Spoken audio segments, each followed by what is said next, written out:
This is Frankie Abbruzzino with the Scoop News, and we're talking about these two, the Allman Brothers, Dickie Betts, who I've interviewed before. He does a lot of charity stuff. When I was doing some radio, I interviewed him for one of his charity events that he's big on, and the Rowing Club, which my daughters were part of. They did a summer camp there actually once, and I know some friends that go there, and a great benefit to a lot of kids. Beautiful area out there.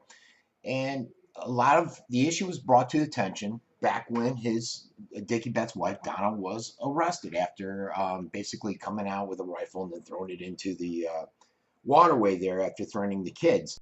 This has been an ongoing long dispute between the Betts and the rowing club.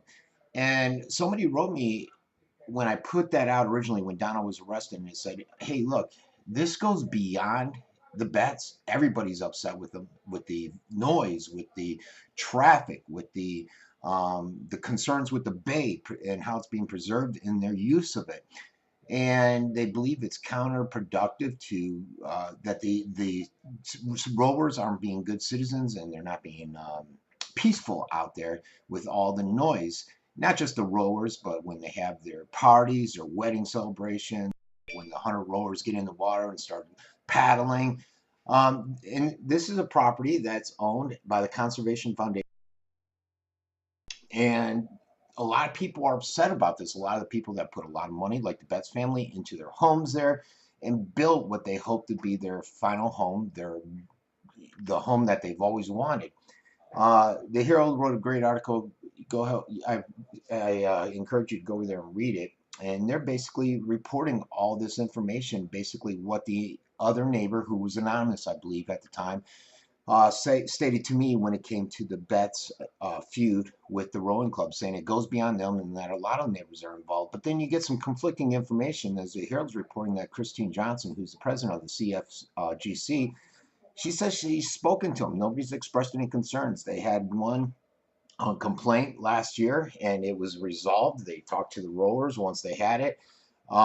They state that nobody's really said anything to them and they're surprised by these allegations. And I don't know if it's, sometimes things can happen over and over and over and you just get tired of calling the police or saying something about it.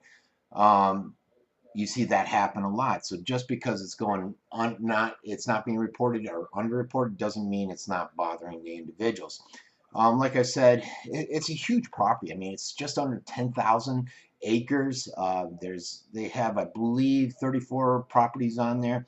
They proclaim to do a lot to save the gopher tortoises, the eagles, the ospreys, and the bobcats, and all that good stuff, the panthers. And I believe they do. This article also reported that there's only 8 weddings a year, so there's some with bands, some without, and they've had sheriffs come out and measure the noise levels, and they've been within acceptable levels. So that dispute goes on. It is beautiful back there, though. So I encourage you read the article. I think it was Nunez who follows this page that wrote the article. So go over there, check it out today, and let me know. Give us your input. What do you think about this growing dispute? Not growing, it's been growing for years. It's been going on for years. So this has been Frankie Abbruzzino with the Scoop News.